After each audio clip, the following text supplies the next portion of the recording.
Coming to you straight from the Rio Grande and beyond. Broadcasting to the four corners of the globe. So grab your seat, your coffee, or your sundowner. Okay, everybody, here we go. On point, as always. This is Gloves Off. Gloves Off. We're back at you in Gloves Off, and we got a great guest, Dr. Dolores Medrano, and we're going to touch base on education, her business, because number one, she's continued to teach little guys that are out there who have trouble, and little girls as well, right? But Doctor, how are we doing today? I'm doing great, and you? Good, it's a pleasure. Thank you. And let's touch base on how did you come up with the tutoring, just everything else. Let's go back to day one. Okay, well, the thing is, my whole life it's been revolving around education. I love children. I love being around them. I think they make me feel younger. They make you laugh. And so when I retired, I thought this is a good business to start, tutoring. And I went ahead and opened it in 2005 with some other associates, but now I'm on my own. And it's been, how many years would that be? Over 15 years? 17 years doing this. Yes. And That's so 17 years? Yeah, it's something I love to do and I continue to do and I feel good about it, and I think it's something I probably will do as long as I'm able to. Absolutely. Teaching, I never wanted to teach, but at 18 I found myself teaching people how to defend themselves. That's exactly what you do here.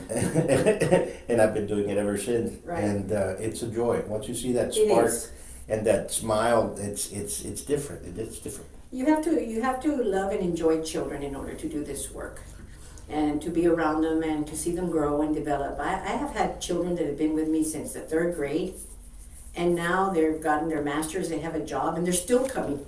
That it's just they enjoy being there and they know that we care.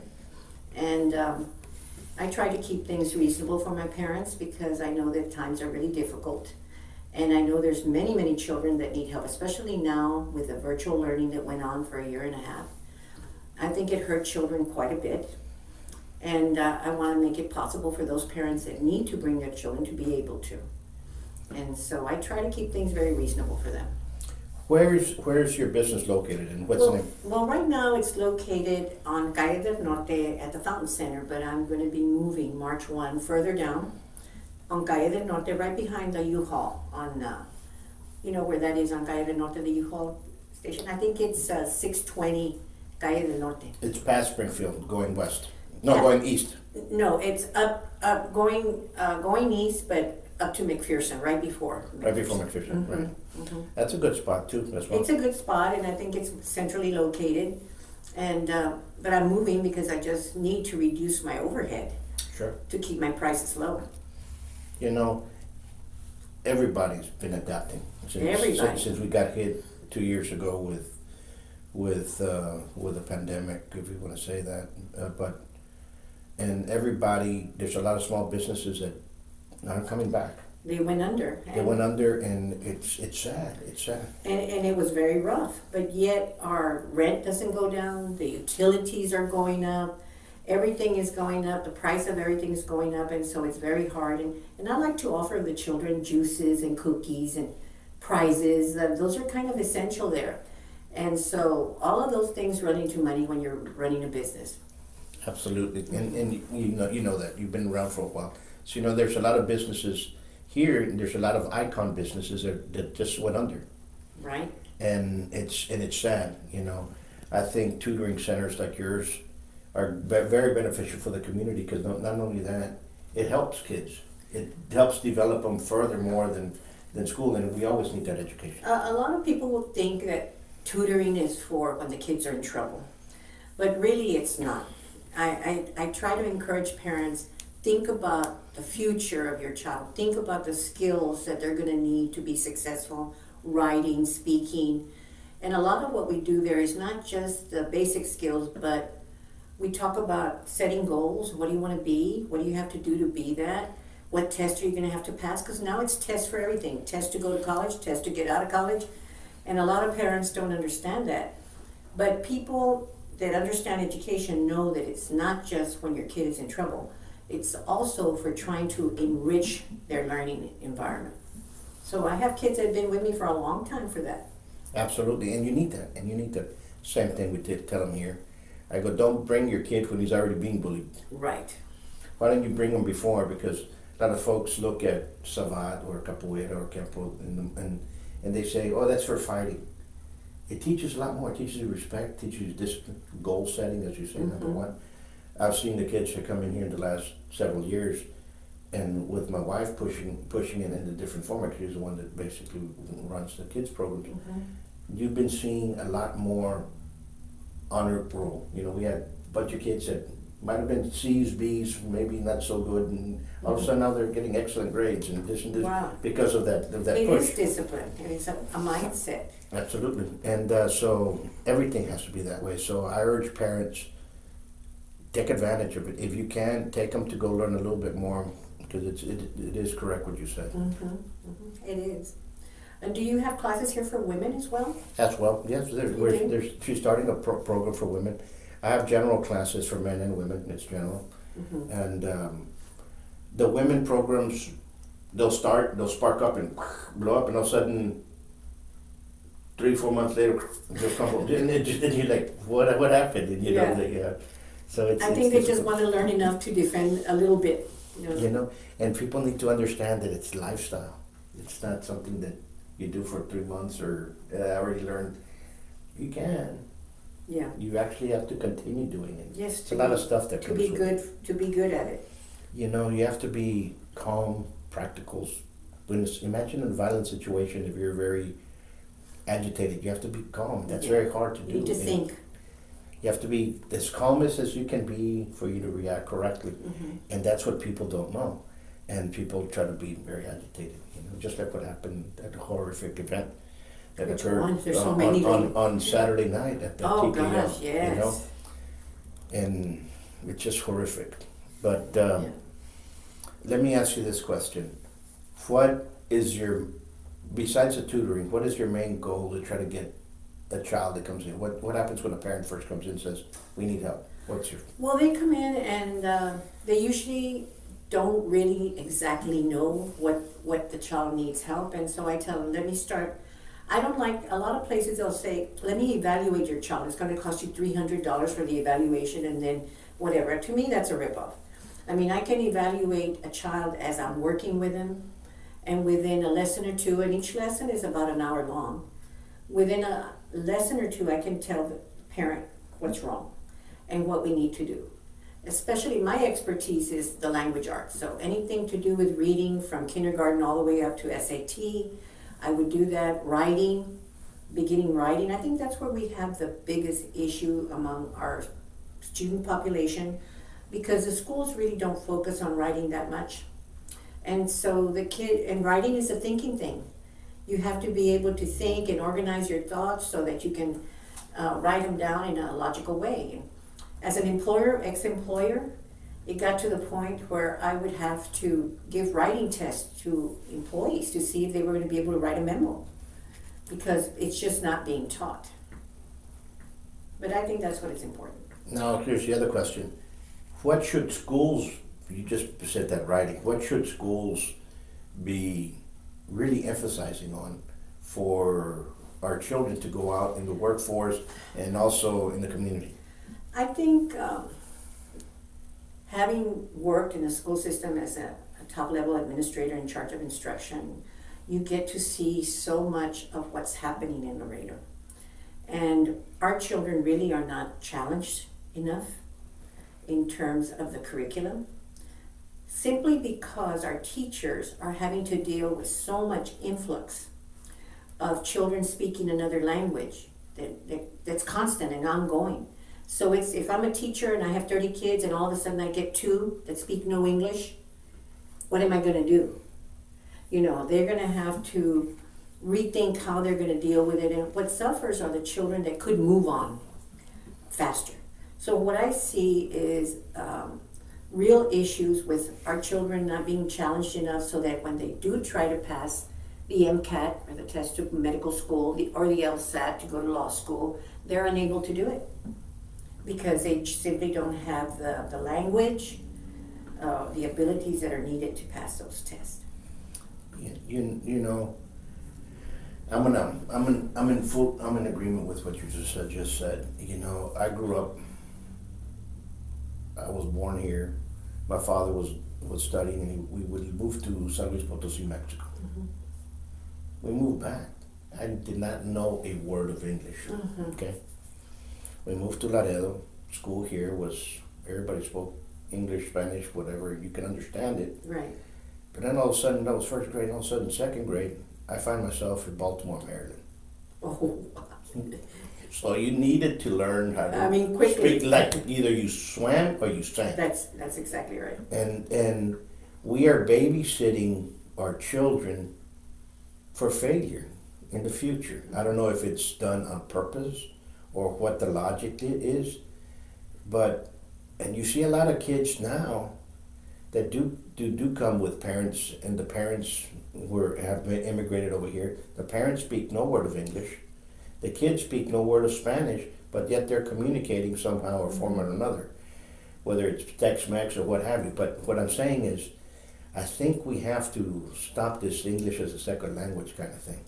Well, In a format, you know what I'm saying? yeah. Well, I'm a big supporter of bilingual education, but and I had a successful program. By the time the kids were in second grade, they were transitioned already into English, and they would take their test, their third grade STAR, which is standard across the state for English and non-English speakers, and they would take it in English, and we had a very high success level. So it can be done successfully. But you actually have to know what you're doing. You can't just say, oh, everybody's going to start speaking Spanish now, everybody's going to stop.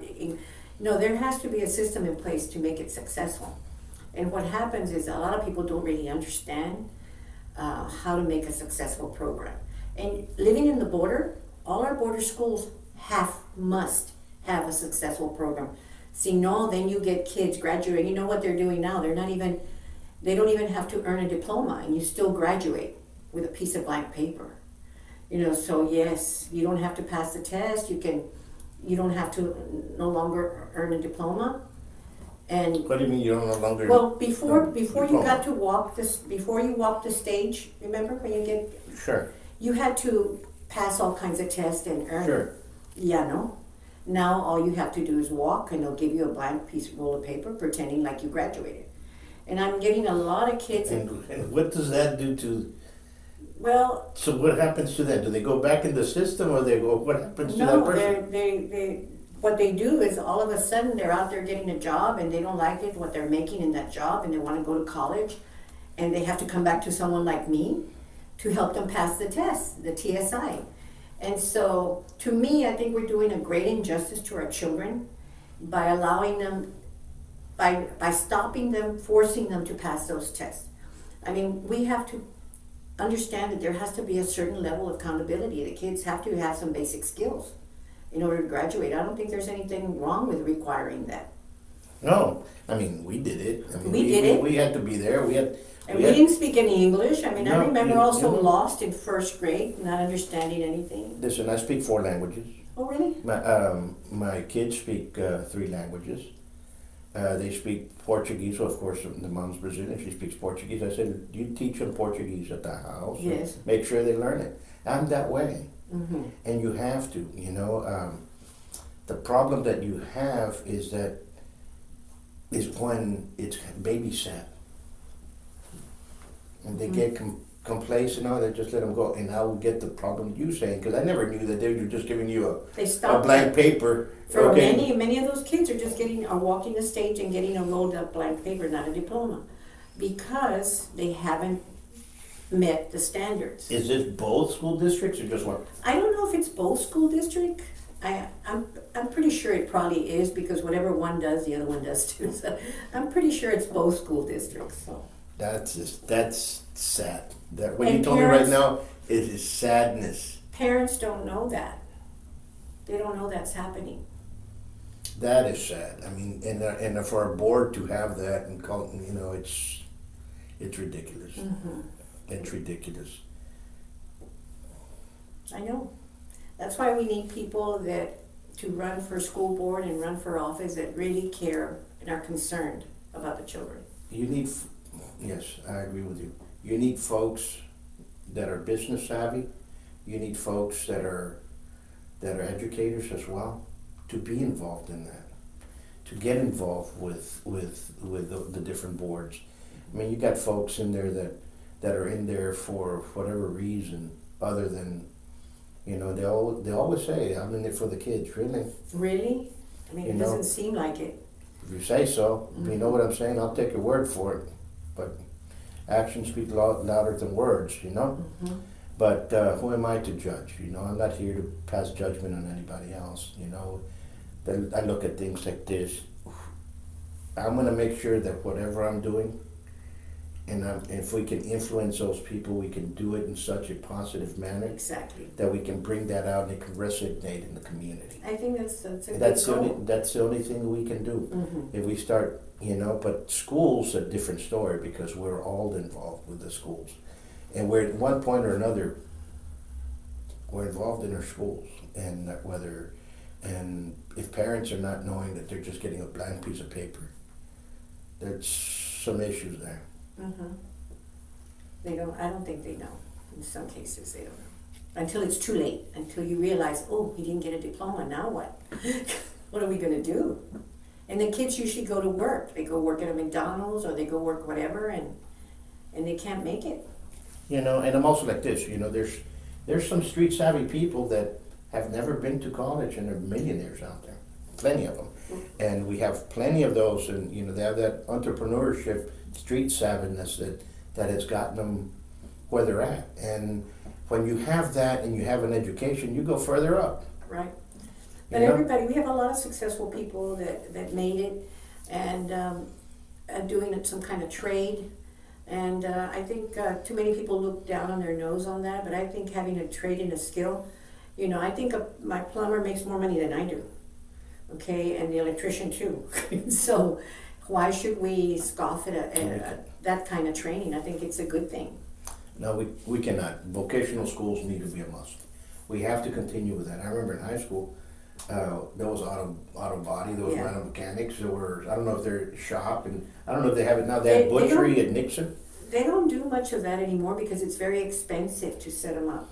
You know, when school districts are open at high school or whatever, they're looking at how can we save money. The trades are very expensive to set up. I'm not attuned anymore to that. I don't know if they're still doing, but more now they're moving into the technology, you know, working with computers, doing cyber stuff so that they can find problems with somebody hacking. I mean, that's really the future. But we still need plumbing, and we still need electricians. So it all depends on the school goals, I think, what they're looking at. Absolutely. If somebody wanted to get in touch with you, how can they get a hold of you?